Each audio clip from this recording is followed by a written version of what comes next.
오늘 그 교원 6단체하고 김기현 당대표님하고 간담회 부분에 대해서는 제가 논의했던 핵심 내용만 말씀을 드리고, 혹시 질문에 제가 답변을 통해서 이렇게 설명을, 필요한 부분 설명을 좀 드리겠습니다.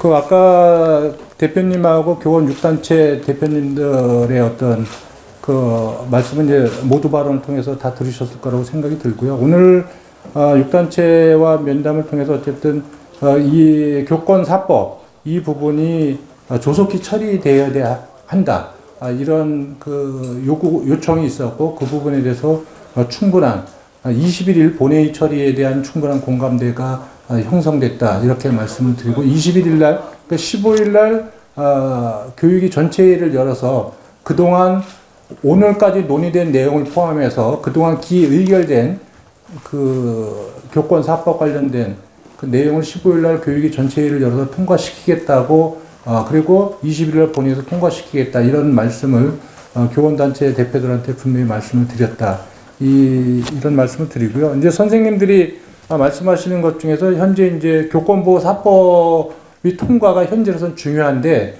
그 통과된 이유가 더 중요하다, 또 이런 이제 말씀들이 있으셨습니다. 그래서 이 교권보호 법안이 현장에서의 실효성을 어떻게 가질 것인가, 이제 이런 문제가 있습니다. 그래서 그 부분은 추후에 시도 교육감님들하고 계속해서 논의해서 이 교권보호 사법에 대한 현장에서의 실효성을 어떻게 확보할지 부분을 논의해 나가기로 그렇게 좀 생각을 조금 정리했습니다. 그래서 예를 들어 지금 이제 교권 침해 학생에 대해서 교사와 학생을 즉시 분리할 수 있도록 지난번 교원지휘법 개정을 통해서 소위에서 의결한 바가 있습니다. 그럴 경우에 이 분리된 학생을 어디로 분리시킬 거냐, 공간의 문제, 또 그 분리된 학생에 대한 학습권을 어떻게 보장해 줄 것인가 하는 그 필요한 이제 교육의 문제와 또 인력의 문제, 또 여기에 소요되는 예산의 문제, 뭐 이런 부분들이 지금 이제 법안에는 담겨지지 않았기 때문에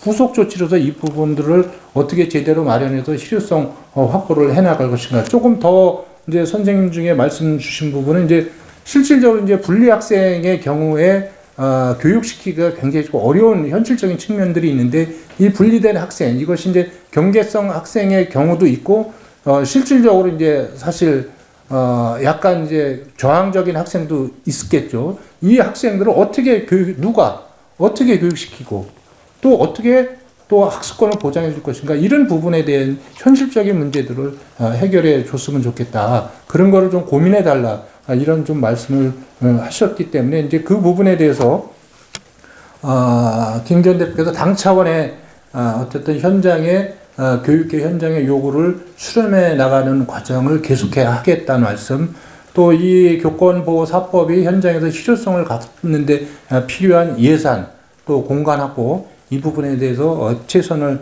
다하겠다, 이런 말씀을 주셨다. 뭐 요 정도만 제가 지금 말씀드릴 수 있습니다. 그리고 그동안에 뭐 여러 말씀들이 좀 있었지만, 그거는 뭐 좀 당위적인 측면이고, 지금 현재 이 논의되고 있는 교권사법 문제, 또 오늘 법안 소위까지 포함해서 대부분의 조속하게 빨리 입법이 좀 이루어졌으면 좋겠다, 이런 부분이고요. 또 추가적으로 이제 아동복지법 개정 문제나 이런 부분들에 대한 그 요청이 있었습니다. 그것이 복지위하고 법사위에서 잘 협의해서 좀 처리해달라, 이런 요청이 좀 있었다는 말씀 좀 드립니다.